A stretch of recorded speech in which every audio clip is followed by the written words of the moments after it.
Hello friends, welcome back to yet another educative content. So today we will be doing something on our sleep. It's already been late. I have been waking up for this video.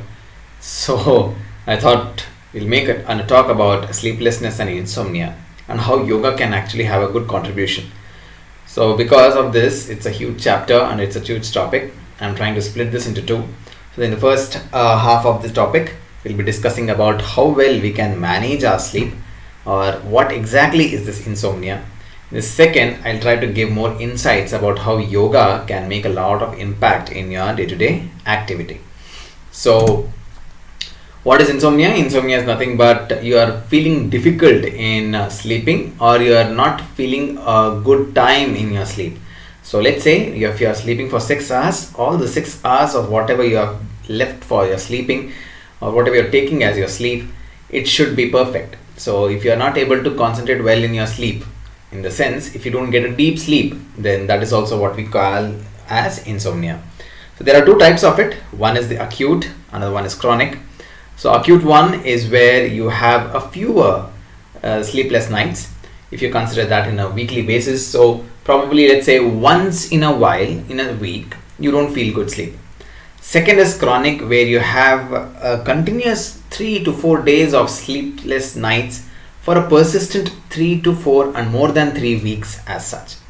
This might be because of two reasons. One is primary, that might be because of there is no underlying health condition, but mainly it might be because of your stress, it might be because of your travel. Let's say you have been to America and then to London and then back to India, then obviously you will have difficulty in getting sleep because of something what we call as jet lag. And third very important thing is disturbances and distractions. So environmental changes. Let's say you shifted to a new home or you shifted to a new place and you get your body needs a little bit of time to adjust. Second is there is some Deepavali is happening across, so people are bursting crackers till the late night, and that keeps you awake.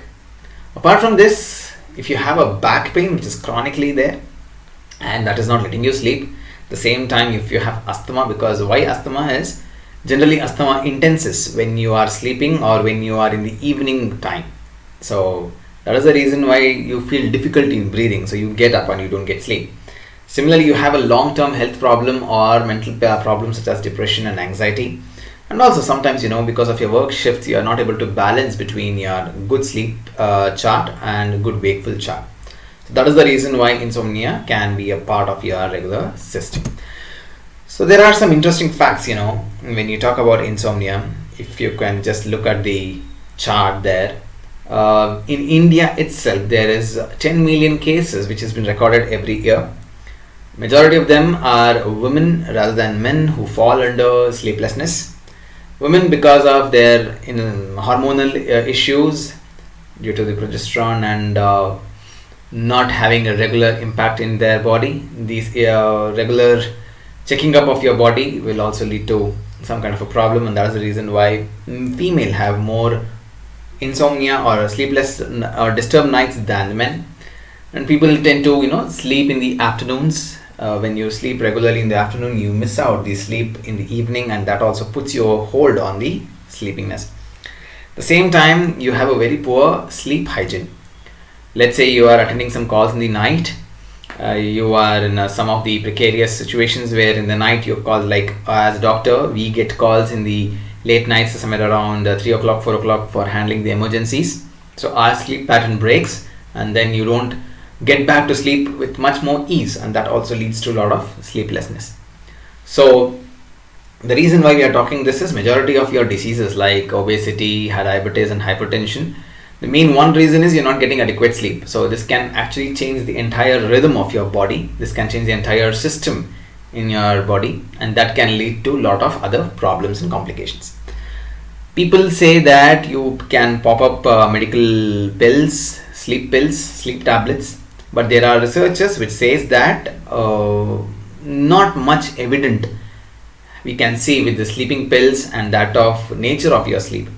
So if you're really worried about why you're not getting sleep, focus on that aspect rather than trying to take some supplements and getting you to sleep. So that is the reason why It is believed that cognitive behavioral therapy is the best known therapy for insomnia.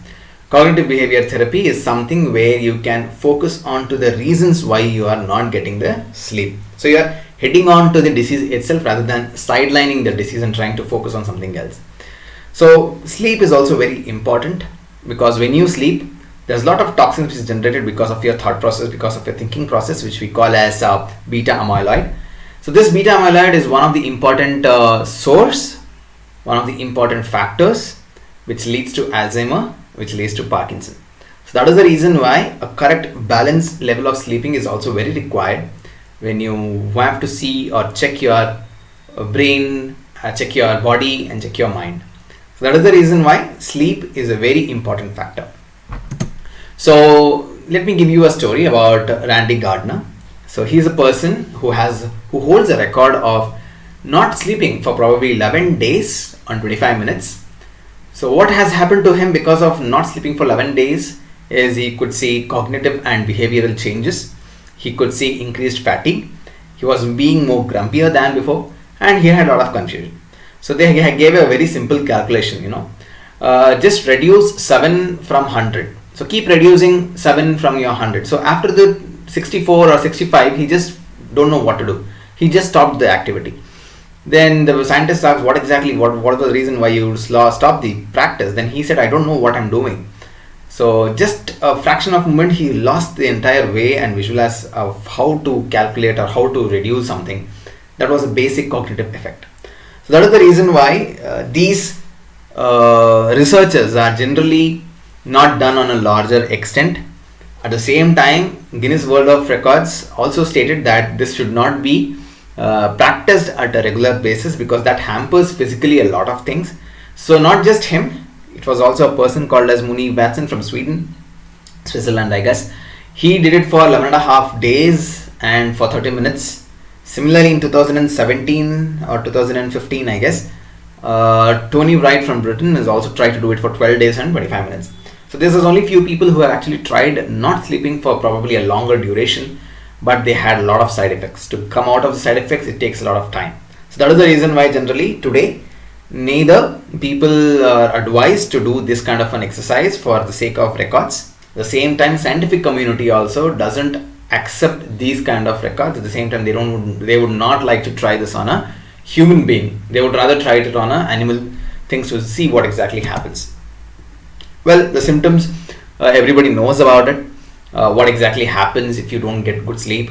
So as you see, your reaction time reduces. You're not able to be more focused. You don't have attention. That leads to a lot of mental complications. That leads to stress. That leads to anxiety. That leads to concentration inability. And also that leads to a lot of body pains. So we'll talk about body pains and we'll talk about how many things are associated with this in the future slides. So what is the best treatment?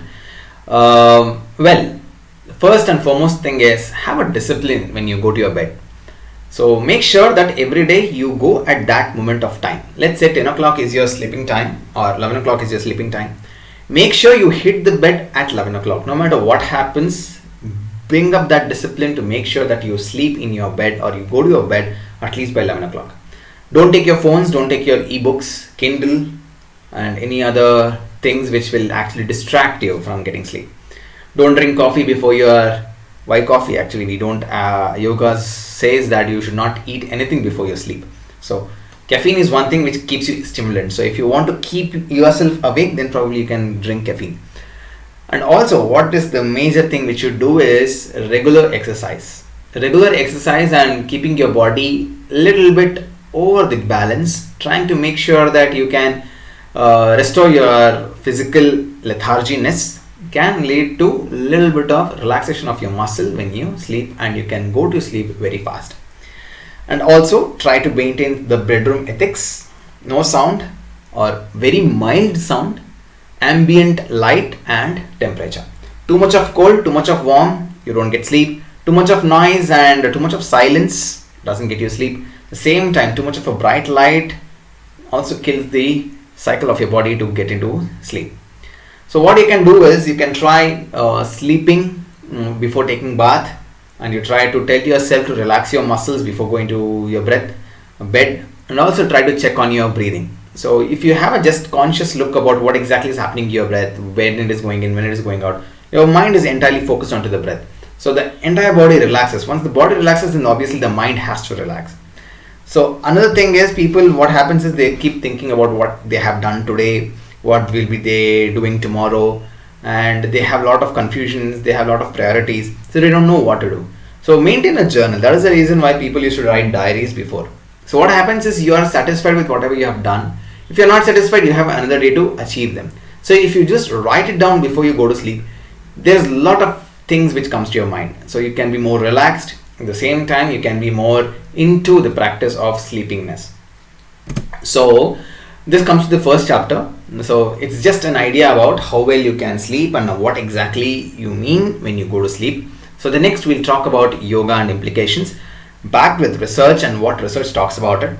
So keep yourself tight to the sleep, and make sure that you don't let your thoughts, you don't let your surroundings or environment affect your sleep pattern. And hold on to the same channel for the next upbringing of yoga and its implications on sleep. So stay tuned for the such contents. Keep subscribing. Thank you.